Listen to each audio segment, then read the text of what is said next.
Welcome to the Codecast podcast. Real-world insights for your daily medical coding and billing processes. And now, here's your host, Terry Fletcher. Hello, everyone, and welcome to the Codecast podcast today. My name is Terry Fletcher. So I think I've pretty much created a series of different elements of the E&M guidelines under the medical decision making. And today I wanted to expand on that again with an element in the data. And I think sometimes some of these elements are missed and then basically transcribed into other services that shouldn't be charged for. And I just want to be clear on that because we've seen so much abuse and liberties taken of the telehealth with just giving test results or lab results or things like that. So I wanted to reiterate some of the things in the CPT book, but also give you that cited reference in the Medicare policy manual, claims procedural manual, and that would be under 30.4. And it's actually, there's an 82-page document out there, page 12, that talks about when you're giving test results. So the first thing is in the CPT book, and that's on page 8 of the 2025 professional edition, and it talks about guidelines for medical decision making. And under the amount and or complexity of data to be reviewed and analyzed, it talks about, this data or these data includes medical records, tests, and or information that must be obtained, ordered, reviewed, and analyzed for the encounter. Now, one thing, if you read further down the paragraph, and I always highlight this because it seems to come up in daily conversations, is that it says, and I'm quoting, ordering a test is included in the category of test result or test results, plural, and the review of the test result is part of the encounter and not a subsequent encounter. Ordering a test may include those considered but not selected after shared decision making. So you have to have a discussion with the patient on that. So, for example, a patient may request a diagnostic image that is not necessary for their condition, and discussion of the lack of benefit may be required. Alternatively, a test may normally be performed, but due to lack for a specific, due to risk for this specific patient, it's not ordered. And so that has to be documented.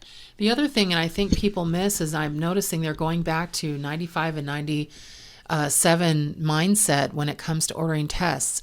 There is no difference in the level of test when under the data reviewed and ordered when it comes to the risk. If you order a lab versus if you order an MRI, that gets the same credit. So those kinds of things you have to be mindful of. Now, let's say that you order an MRI and you just basically review the result with the patient. Even if you didn't charge for the MRI, you're still getting credit for it in the data. Now, let's say that you have to go over it with the patient in the way of an independent interpretation, again, that you're not billing for something, where you're actually going over with the patient, having them understand what the difference is. Maybe it's something where they had multiple previous surgeries and you're showing them the scar tissue from before and how there could be a risk coming up with a new surgery that they're going to have. Those are a little bit different. That is an interpretation of tests, and that would be under category 2 under the moderate or under the high decision making, but it starts with moderate.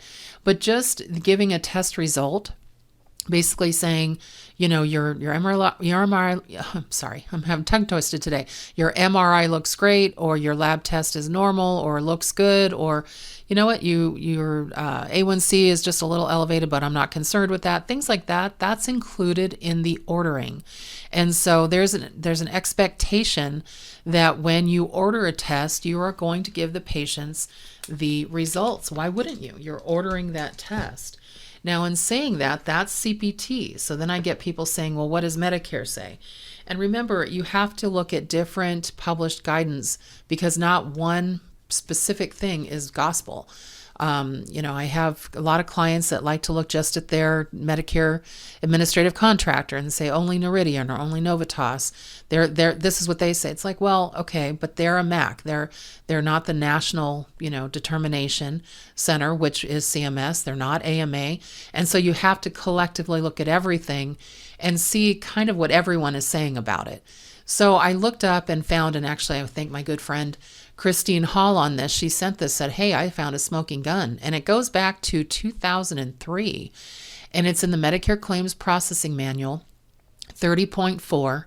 And there is a where you can actually pull it up, and it's an 82-page document, and it is page 12. And it says payment for review of laboratory test results by a physician. And it says reviewing, and I'm quoting, reviewing results of laboratory tests, phoning results to patients, filing such results, etc., are Medicare-covered services, but payment is included in the physician fee schedule payment for the evaluation and management service to the patient. So it's already part of the visit from when you reviewed and ordered them.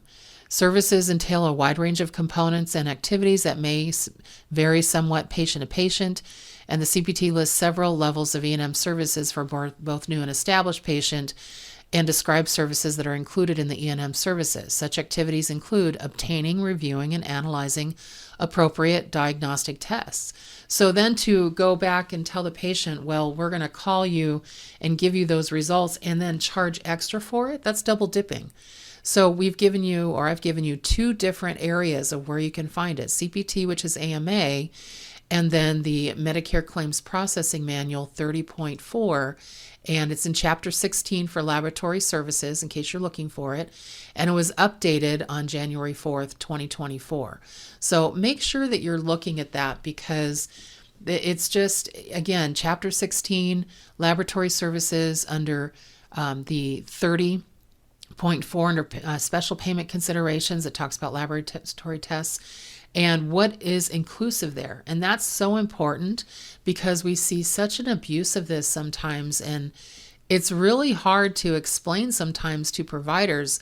Stop doing that. You are, double dipping. You are trying to get extra, reimbursement. You're not looking at the actual rules and guidance on this.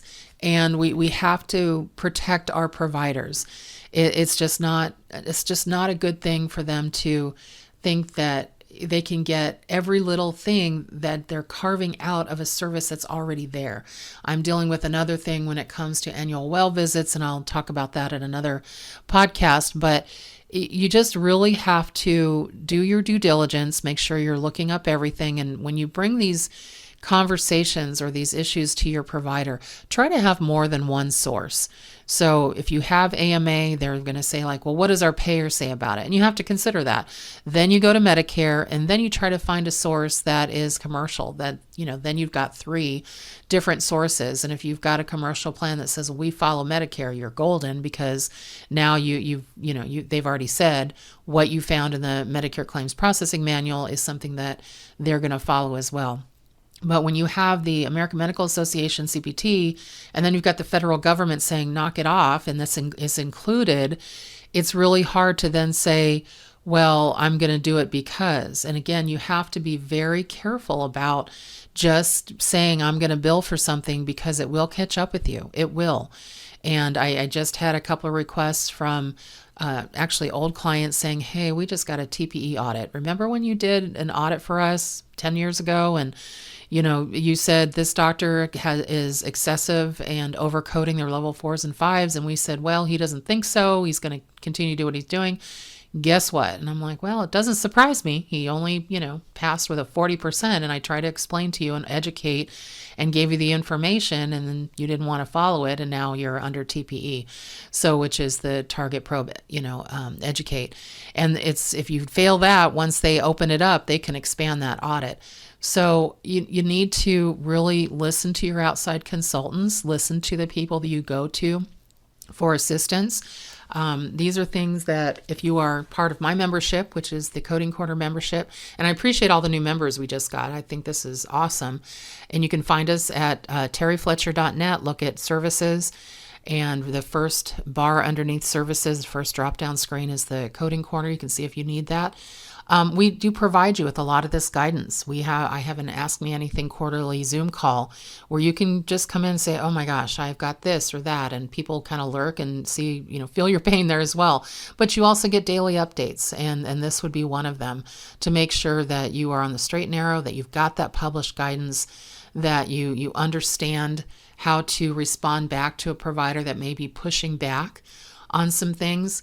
Other things that we do, and again, I'm just saying this because I think some people don't always know where to come for help. And so podcasts are great, but sometimes you need to have direct access through email for somebody. I got for one of my current clients who's cardiology based, and we do a bunch of different specialties, so definitely check out the website to see what specialties we cover. But there was one where they said, hey, we're getting denials on the interventions for patients when they're having a heart cath, and they're paying the heart cath, they're paying the admission, but they're not paying for the percutaneous coronary intervention, so the stent or the angioplasty. It took me 1 minute to look at the report and know exactly what was missed.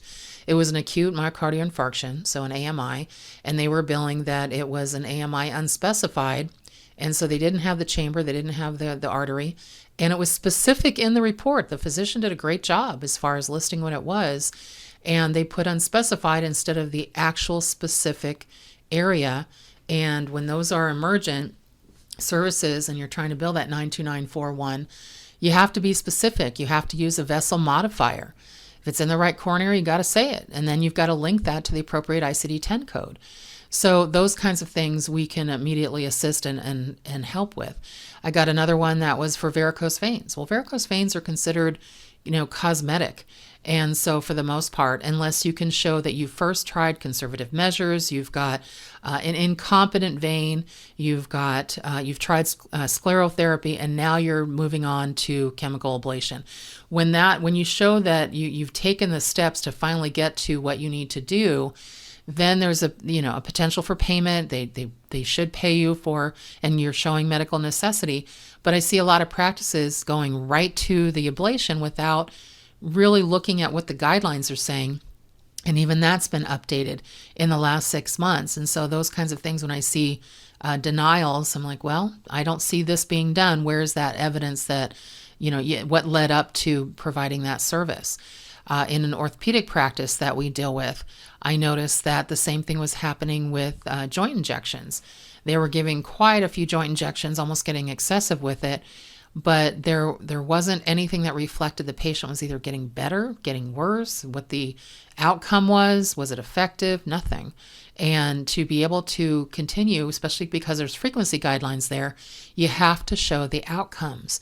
So things like that we can, assist with, but going back to what the topic was today as far as our medical decision-making elements and looking at that data to be reviewed and analyzed, just make sure that you know the rules, you're reading the rules, that you have them in your back pocket, if you will, so that you can reference that when the physician wonders why you gave them a credit and they only got a level 3 versus a level 4 visit, or a level 4 versus a 5, based on the guidelines. And you just want to have that published guidance. Okay, well, everyone, I hope you are enjoying your April. Hope you're having some warmer weather. It's funny, it's baseball season, which my husband is a huge Pirates fan, Pittsburgh, and we weren't doing so hot, but we've won our last 2, thank God. But it's going to be a long way back, because we were 1-7 at some point. I think now we're 4-7, so we won a couple. But I noticed they said it felt like 38 there, and it's 80 degrees in Southern California. So I've been able to get in the pool and get some exercise in. So I'm pretty happy about that. But hopefully you are also, and if you enjoy your baseball or whatever sport you're watching right now, shoot me a direct message. Let me know what that is. I'd love to hear from you. And also congratulations to Florida for winning the NCAA basketball championship. We actually watched that on Monday night a week ago, so that was kind of fun to watch. It was amazing because Houston was up 11 points, and then in the last minute, Florida came back and just won that. So anyway, I hope everyone, again, makes it a great day. Have a great rest of your week, and thank you for listening to the Codecast podcast. For more information on medical coding, billing, auditing, and compliance, including how to hire Terry, Follow Terry on Twitter at TerryCoder1 or visit her website at www.terryfletcher.net. Podcast producer Joe Kuzma. Music producer Dassassin Music.